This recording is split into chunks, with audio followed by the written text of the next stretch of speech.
So here we go, my Alberta cat hunt with the Chorneys and Big Cat Adventures. This is one that's probably been 2 years in the making. I am so revved up, I can't even stand it right now. One of the most dangerous things that we encounter is roads. He says they're gonna come across the highway and these dogs don't wait or they don't look for vehicles. Live on the edge, 'cause brother, win or lose, it's all in what you do with the chance you're given. Yeah, through the wind and rain, you feel your heart pounding. You got one shot, what you got? Tell me what's it gonna be? You gotta make the most of this opportunity. If others fail, make sure you succeed. On the edge. The Edge is brought to you by Browning, Vortex, Cabela's, Hornady, Jimbo's and Black Gold, Stealth Cam, Walker's Game Ear, Outdoor Edge, High Mountain Seasonings, Plano, Tenzing, Gold Tip Arrows, Driving Force, Prime Bows, G5 Broadheads, Grizz Targets, Hawk Tree Stands, Rifle Caddy, and Tree Stand Buddy. The 2017 winter cougar hunting season begins on December 1st, 2017. So here we go, my Alberta cat hunt with the Chorneys and Big Cat Adventures. I mean, this is one that's probably been 2 years in the making, and just couldn't be happier to be here right now. Brian and Claudette opened their home to us, allow us to stay. It's comfortable, cozy. I mean, log cabin, fireplace, mounts all over the place. I'm feeling right at home. So right out of the gates, you know, Brian has a little surprise for me, and he says, I know how much you like to practice. When Steve showed up at the house here, I had a target set up in a big poplar tree. We head on over, and here he's got a block target 25 yards up this tree, and it was right up my alley because, I mean, again, you know, for a guy that's going on a hunt like this, you stand in your backyard all day and you practice shooting on flat ground. And here it is, I get to shoot the angles, no different than a treed cat. So there was a lot of confidence boosting going on right there.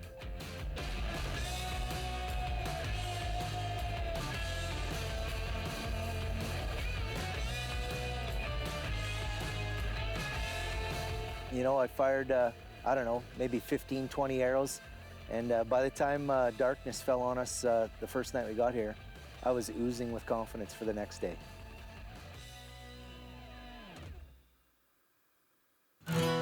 So we get up, and it's my first opportunity to kind of meet all the dogs.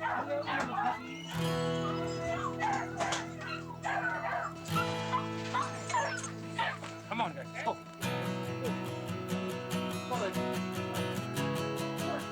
This year we had 3 litters of pups. We couldn't decide on which female to breed, and they're all outstanding, so we had 3 separate litters, and they're all sold. The day I post the puppies' pictures is they move that fast. So that tells me we're doing something right in our breeding program if we can have a following of houndsmen that are all good hunters that we place these dogs with, because they have to go to a home where they're going to be hunted and hunted hard.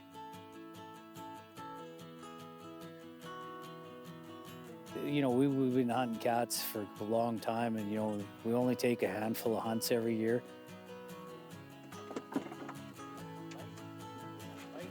But we do tons of catch and release hunting and shooting the cougar with a camera. I get just as big a reward out of hunting with a camera as opposed to guiding hunts, because it's just the more cats you see in the season, it's really rewarding, because you get to work the dogs that you bred, raised, and trained, and just to see exactly what you're producing. And just and in order to do that, you have to put them on game, and the more game you give them, the more you see. So it's a big circle. It just keeps going round and around, but it's very rewarding to walk into a tree and see a mountain lion sitting there. These dogs are nothing really what I thought. You know, I thought a cougar dog, a hound dog, they're going to be super aggressive. But you know, these dogs were so kind and so lovable. It was hard to believe that they, you know, their main passion in life is to chase and tree these cats.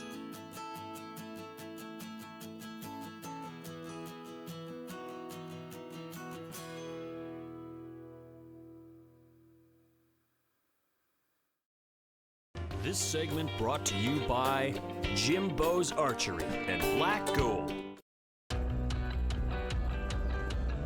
So we get all the dogs loaded up in the boxes, and we head out, and it's day one, and I know it's, you know, it's blistering early. It's 5 o'clock in the morning, and we're checking tracks. Well, I'm kind of wondering, how am I going to check these tracks? Am I, you know, head out the window with the flashlight kind of thing? And Brian says, not at my camp, and he hits the lights in what we now affectionately call the command center, and I mean, his truck lights up a 100-yard square radius. I mean, it was unreal, and a pretty cool experience for sure. The command center, it'll always have a place in my heart.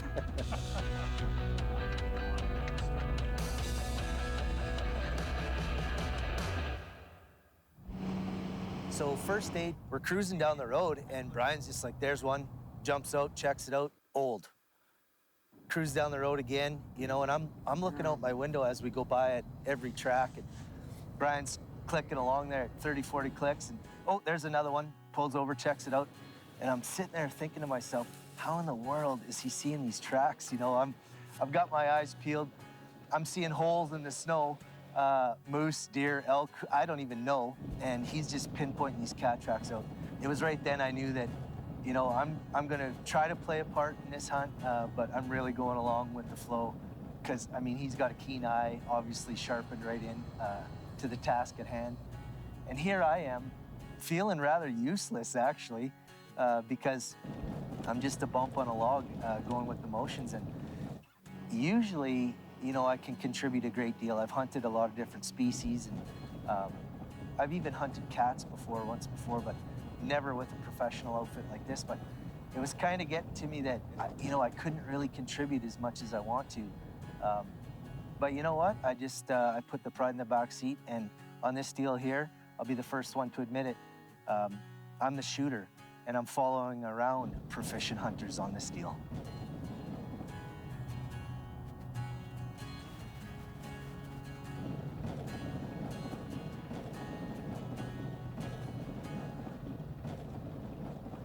So first day turns up nothing but a lot of tracks, but turns up nothing but old track.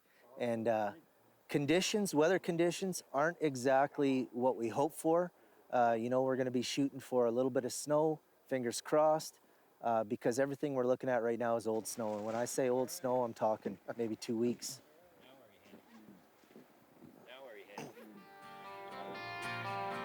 We get home that night, Claudette puts on a fantastic meal for us. I have a passion for cooking.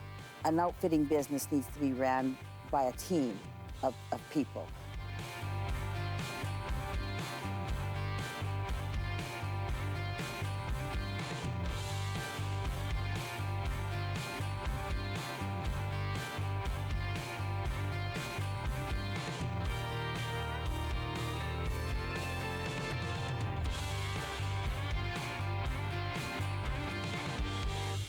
I get up in the morning, high expectations. You know, we have a coffee, a bite of breakfast.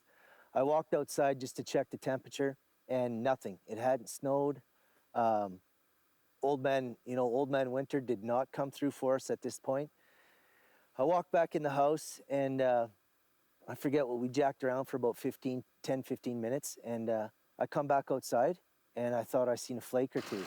Well, 15 minutes later, it's coming down like whiteout conditions. And we are jacked up. Yeah, you know, I'm not going to complain right now. We prayed for snow. So we hunt all day, put on a bunch of miles in the truck, checking for track. We picked up probably I think it was 4 different fresh track, all female, which I found really interesting, you know, in the learning process of this.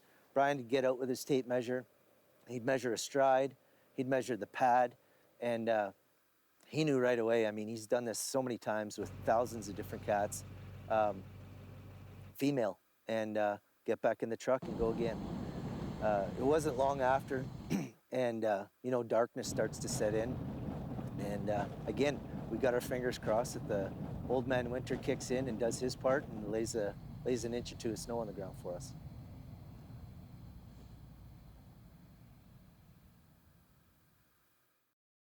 The Edge is brought to you by Rifle Caddy.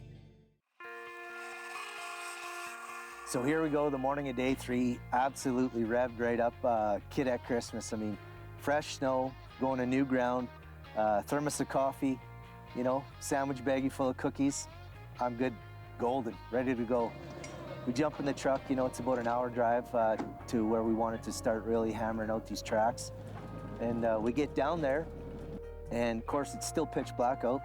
Brian drives down the first road, 10 minutes into it, says, bam, there's one. Pulls the truck over, and I mean, I've seen this over and over again with all these tracks. And he jumped in that truck with a different aura about him. He had a smile on his face from ear to ear, and he says, are you ready? Because it's go time. Oh, wow. On with the show, this is it. It's so exciting. I mean, super fresh track. We got snow, what would that be, Claudette? Yesterday morning? Oh, there we are. 10 or 11 o'clock yesterday. So 10 or 11 o'clock yesterday, and you know, it's just one of those things where you just cross your fingers and hope it doesn't snow again. And today, beautiful conditions. We're not out 20 minutes and bing, we're on a big tom track with a 2 1/4 inch pad. So heel pad. I'm learning. It's also 6 o'clock. The rig traffic could be through, Yeah, right? rig traffic's probably already come through, right? Now we're locked down. We got to sit here until Ryan gets here. So I was just chomping at the bit. Dogs were starting to go off. They're starting to get noisy in the boxes. Brian's partner, Ryan, came in with his rig. So now we had all the dogs. The whole team is there waiting. I am so revved up, I can't even stand it right now. I mean, big track, fresh track. Dogs are starting to go nuts. I mean, it's getting super real right now. We're gonna chase a cat right now.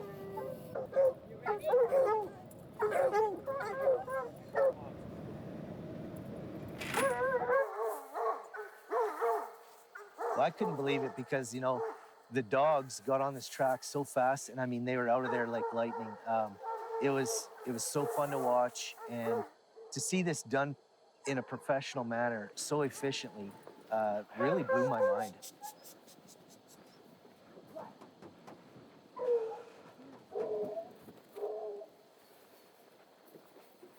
So as the dogs go, you know, they're all collared up, all these GPS collars, and we jump in the truck and we're watching the screens.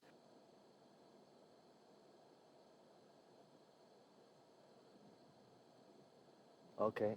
It's unreal with technology today. I mean, it's just like an adrenaline rush. Dogs are going, pile out on the tracks. You see them take off like bat out of hell. And now it's jump in the truck and watch them on the GPS. And these things, they'll even tell you treat or the whole works, right? Yeah.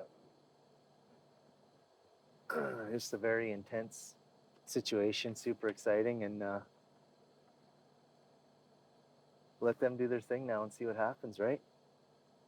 So we go burning down the road, you know, following them up with the GPS. All of a sudden, Brian says, everybody grab a leash. And I could tell his demeanor started to change a little bit. And he says, they're gonna come across the highway. And these dogs don't wait or they don't look for vehicles. One of the most dangerous things that we encounter is roads. Because the dogs do not have any idea what vehicles are in a dangerous way. They relate to the vehicles as, hey, there's my ride. Get off the highway, Claudette.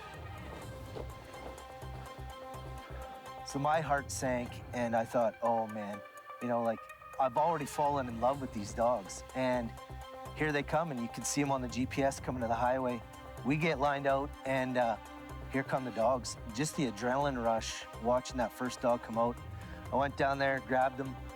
He almost got me. He almost got away on me, and I hooked him up to the leash and felt super comfortable. Okay, come on, buddy. You know, basically There's nobody here. get him across the highway safely and get him down on those tracks again, unhook, and away he goes. And for that split second, I felt like I might have been a little bit of a houndsman there. I don't know if it's adrenaline or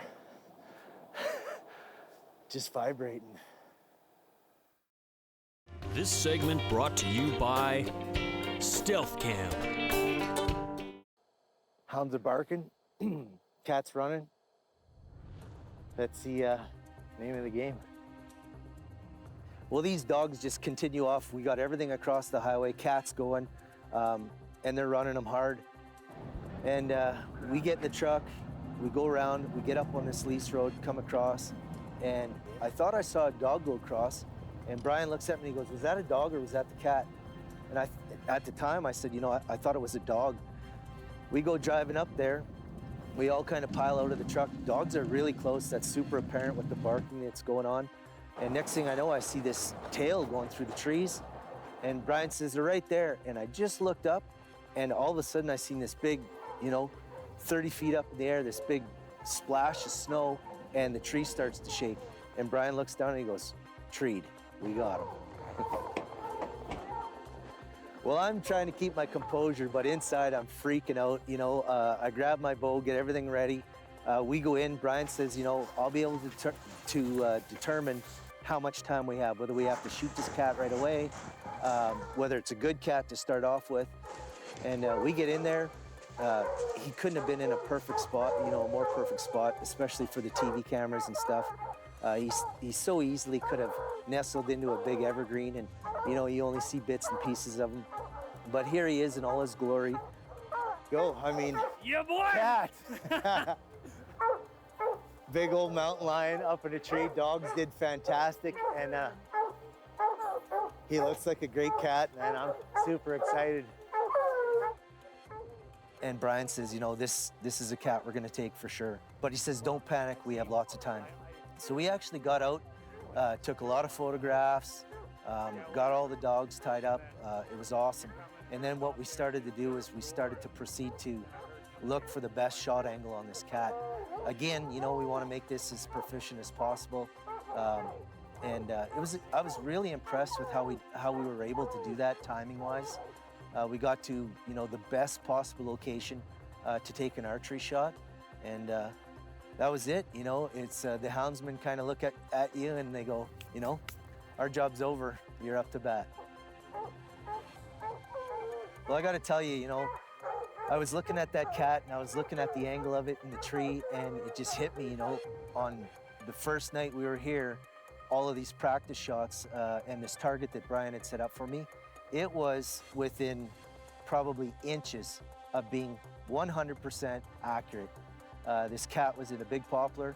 He was way up there, and I started to get nervous. I mean, it's cold out. You know, you're wearing gloves, you're wearing a little more clothes than you're used to. So I did. I mean, I just took a last really good look at that cat. I drew straight back and then tilted at the waist. When my pin hit exactly where I wanted and my bubble settled, I touched it off. Reload.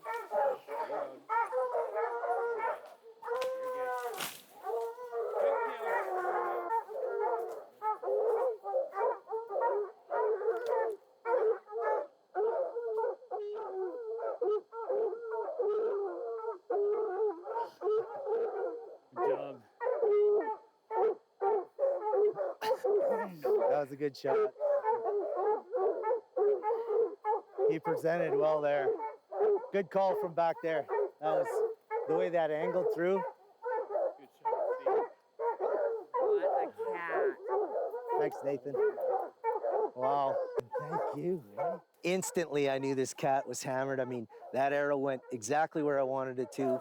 Just feeling very fortunate, very blessed. And I'll tell you what, this is the first time that I've ever run professionally for cats. And these guys here, I mean, they're dialed in. I mean, just outstanding. I couldn't be happier right now. Big old Alberta Lion on the ground.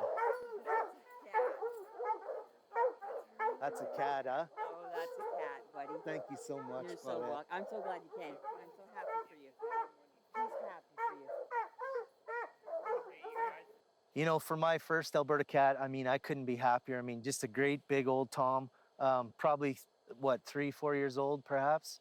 But just the proficiency of the whole crew, I mean, between you guys and the dogs. The Lightfoot dogs. Yeah. Yeah, so proud of them dogs. I mean, outstanding. I mean, I've never, you know, I've never witnessed such a hunt that went so tic-tac-toe, from finding a track to releasing the hounds, watching them chase, watching them sort it out, to treed, great shot, quick kill, quick harvest, which is always great for us, you know. Again, big shout out to you guys, and thank you so much for this hunt. Thanks for tuning into this week's episode of The Edge. I'm your host, Steve Ecklund, a very happy host with my first Alberta Lion. The Edge is brought to you by Browning, Vortex, Cabela's, Hornady, Jimbo's and Black Gold, Stealth Cam, Walker's Game Ear, Outdoor Edge, High Mountain Seasonings, Plano, Tenzing, Gold Tip Arrows, Driving Force, Prime Bows, G5 Broadheads, Grizz Targets, Hawk Tree Stands, Rifle Caddy, and Tree Stand Buddy.